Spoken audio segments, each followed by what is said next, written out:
The rain was falling softly on the rooftops of Surulere that morning. Inside a modest flat, Samantha sat by the window, tracing the fog on the glass. She was young, but her eyes looked far older, heavy with exhaustion, and something deeper, regret. Joel, her husband, was scrolling through his phone, pretending not to hear the silence between them. Once, they'd been the couple everyone admired. Samantha, the gentle teacher with a soft laugh, and Joel, the ambitious banker who always seemed so sure of himself. Their wedding had been the talk of the town, gold lace and endless jollof rice. But promises could decay faster than flowers left in the sun. It started small, missed calls, forgotten anniversaries, arguments too petty to remember. Then came the lies. Joel began coming home later, smelling faintly of strange perfume. Samantha tried to ignore it, prayed, cried, begged him to talk, but his words cut like blades. One night, during another argument, Joel shouted, "You've become a burden, Samantha. You think marriage is a joke?" Those words tore through her heart. That night, Samantha sat at the edge of their bed, watching the man she once loved, Joel, snore beside her, wondering where it all went wrong. At school, her pupils were her only escape.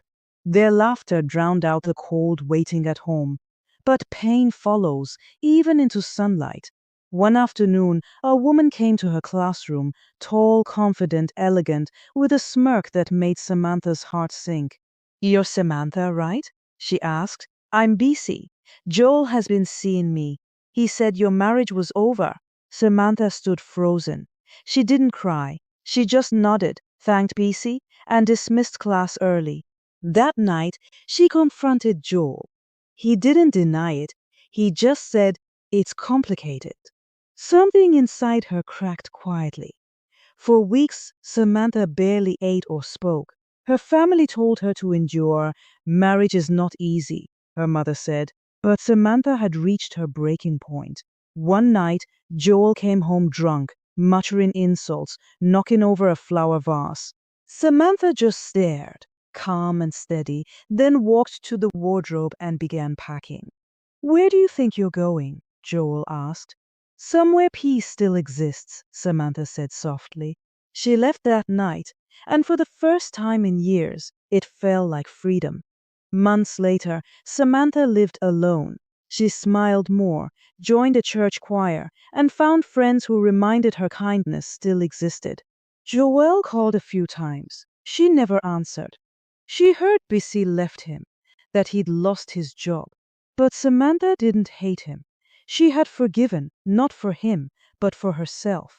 One Sunday morning, as the choir sang, "It is well with my soul," Samantha closed her eyes and smiled.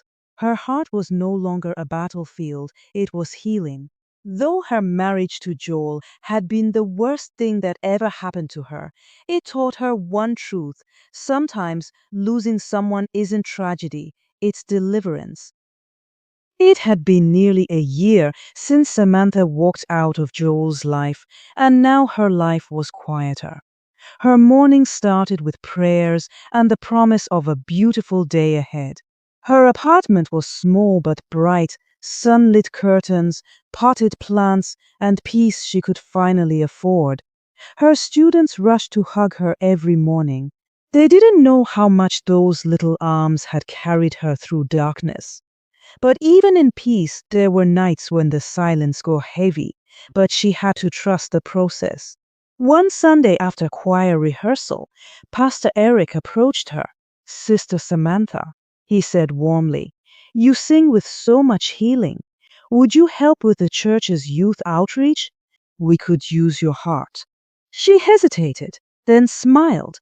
"Yes, Pastor, I'll do it." That decision changed everything. At the outreach, she met Daniel, a calm, thoughtful man who helped fix the children's chairs before anyone asked. He wasn't loud or flashy. He simply listened. When Samantha spoke, he didn't rush to advise or impress. He just heard her. As time rolled by, they grew close, but slowly, cautiously. like two people who had learned the cost of rushing love. One afternoon, as they walked by the Yaba market, Daniel turned to her and said, "You know, Samantha, not every man is like Joel." She stopped in her tracks. No one had said his name in months. She looked at him, searching his eyes. "I know," she said quietly, "but sometimes it's hard to believe." He smiled gently. "Then let me help you remember." For the first time in years, Samantha laughed, really laughed. It was the kind of laugh that comes after storms, the kind that sounds like sunlight. But fate wasn't done testing her yet. One rainy evening, as she waited for a bus, she heard a familiar voice behind her. She turned and froze. Joel. He looked nothing like the man she'd married. His shirt was crumpled, his eyes bloodshot, his confidence gone. "Samantha," he said, voice trembling, "I've been trying to find you. I messed up. Everything fell apart after you left." She didn't speak at first. Rain poured between them, washing the years clean. "I'm sorry," he continued, tears mixing with the rain. "Busy left. I lost my job. I just want to say I understand now." Samantha looked at him, not with anger, not even pity, but with peace. "Joel," she said softly, "I forgave you long ago, but forgiveness doesn't mean return." He swallowed hard, nodding. "I know." She gave a faint smile.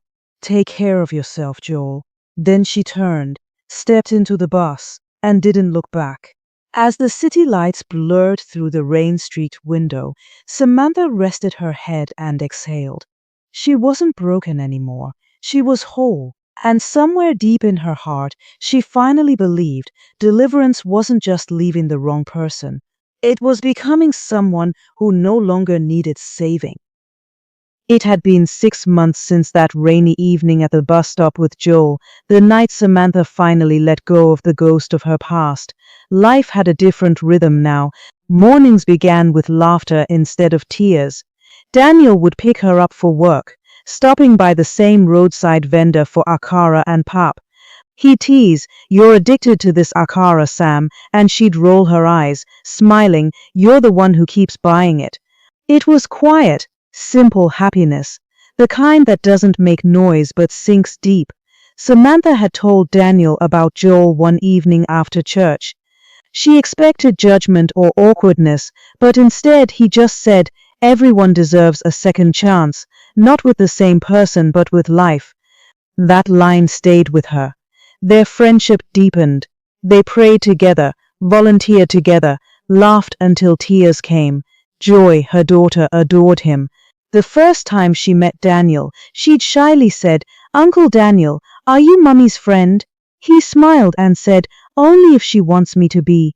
Weeks later, Samantha caught Joy drawing again, three stick figures holding hands under a bright yellow sun. She smiled softly. One evening, Daniel invited them both to a small park near Marina.